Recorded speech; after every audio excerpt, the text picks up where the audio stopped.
Dobré ráno vám prajem.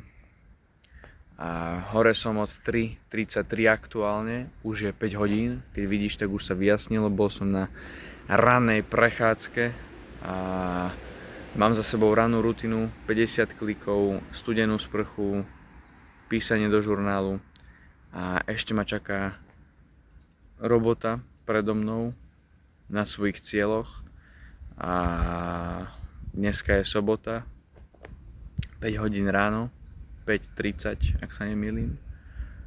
A čo si ochotný ty urobiť preto, aby si dosiahol svoje ciele? Čo si schopný a reálne ochotný urobiť preto, aby si dosiahol to, po čom reálne v živote túžiš? Nemyslím si, že to bude vstávanie o 3:00 ani o 5:00, lebo si na to moc slabý. Nemáš šancu vstať o takom čase, keď si ešte poslednú noc hral do 3:00 rána a ešte potom si pozrel porno do nejaké 5:00, kedy si zaspal, keď ja vlastne vstávam. Čo si ochotný kurva urobiť preto, aby si posunul svoju hranicu svojho života trošku vyššie? Teraz si budeš hovoriť, že ale Adam, ty nemáš 8 hodín spánku. A ja ti poviem jedinú vec, je to kurva tvoja výhovorka a tvoja sebalimitácia. Pred pár mesiacmi som bol taký istý. Hovoril som si, nahováral som si, že keď nemám 8 hodín spánku, tak to nezvládnem, budem unavený a budem nekoncentrovaný. Ale ja ti poviem, že je to skurvená sebalimitácia, ktorú si sugeruješ do hlavy. Tým, že si to sugeruješ do hlavy a tým, že tomu reálne uveríš, tak to je kurva pravda. Lebo to, v čo veríš, to je vlastne pravda. Takže keď uveríš tomu, že 8 hodín je to, čo reálne tvoje telo potrebuje, to, čo tvoj mozog potrebuje, je tvoja limitácia v tvojom živote a v cieľoch, ktoré chceš reálne dosiahnuť.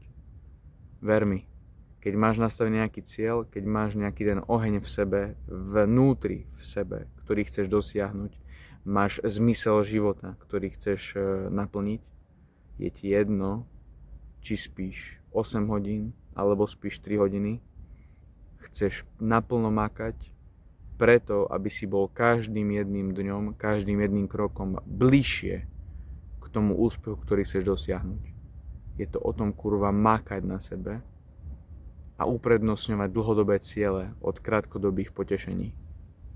Povedz mi kurva prečo nie si ochotný obetovať svojmu času, svojmu životu aspoň ten rok, aby si dosiahol to, čo reálne potrebuješ dosiahnuť. Ja ti garantujem, keď tomu obetuješ iba rok svojho času, svojho života, dosiahneš obrovských výsledkov a už v živote sa nemusíš starať o iné veci. Prečo si ochotný ten čas dávať niekomu inému? Ale prečo nie si ten čas ochotný dávať sám sebe? Pozri sa na to takto. Život je zrkadlo, nie okno. Svet nie je taký, aký je. Svet je taký, aký si ty sám. Keď sa budeš kurva každý jeden deň pozerať do toho okna na ten hnusný svet, ktorý vidíš pred sebou, všetko budeš vidieť negatívne. Všetko sa ti bude kaziť, všetko budeš vidieť negatívne a budeš mať nechuť žiť v tomto svete, v tomto živote, ktorý máš. Nič sa mi nedarí, nechce sa mi nič robiť, som lenivý, som neúspešný, to všetko vidíš v tomto okne. Ale keď z toho okna odstúpiš, hneď vedľa seba máš zrkadlo. Tak sa kurva pozri do toho zrkadla, pozri sa tvárou v tvár samu sebe do očí, postav sa mu a povedz, nie, idem to kurva zmeniť.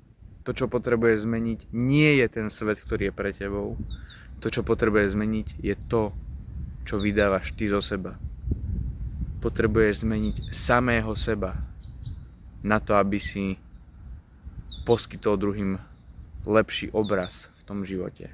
Pretože to, čo ty odovzdávaš, to sa ti vracia. Keď odovzdávaš hovno, dostaneš hovno. Nemôžeš očakávať nič viac od toho, keď nedávaš žiadne úsilie do svojho života, nedávaš žiadne úsilie do cieľov, ktoré máš nastavené. Pokiaľ si človek, ktorý hráva hry do 3. noci, povedz mi, čo si kurva zaslúžiš? Čo je tá vec, ktorú zaslúžiš, keď hráš do 3. noci?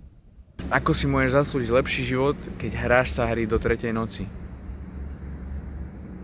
To, čo odovzdávaš, to sa ti vracia. Čo si kurva zaslúžiš tým, keď sa hráš do 3. noci? Čo si kurva zaslúžiš tým, keď si nedisciplinovaný? Čo si kurva zaslúžiš tým, keď nie si ochotný obetovať ani kúsok času pre seba rozvoj? Čo si kurva ochotný urobiť preto, aby si dosiahol svoje ciele? Toto je otázka, ktorú si napíš do zošita a pýtaj sa ju každý jeden deň. Keď sa budeš pýtať každý jeden deň po dobu 30 dní, tebe sa zmení život. Zamysli sa nad tým, čo chceš reálne dosiahnuť a chod si kurva za tým. Nič nie je nemožné.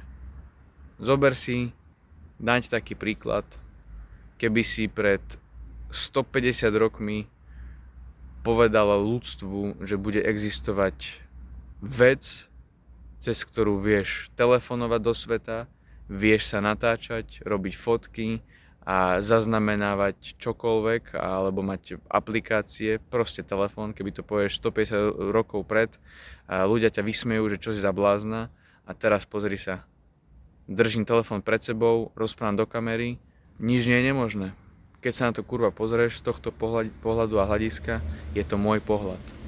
To, čo som urobil, nepozerám sa na ten svet cez okno, pozerám sa na ten svet cez zrkadlo, pozerám sa na samého seba a mením seba vo vnútri na to, aby som odovzdával viac informácií, lepšie informácie, na to, aby som odovzdával aby som inšpiroval ľudí, aby som podporoval ľudí, aby som pomáhal ľuďom. To, čo odovzdáš, to v živote dostaneš. Riaď sa týmto a tvoj život sa zmení. Takže ja verím, že po tomto zhliadnutí videa konečne vstaneš z tej hnusnej masnej stoličky, na ktorej sedíš celý deň a povieš si, že kurva Adam, idem robiť niečo so sebou. Prvá vec, čo urob, chod do fitka. A je o tom aj video. Čau.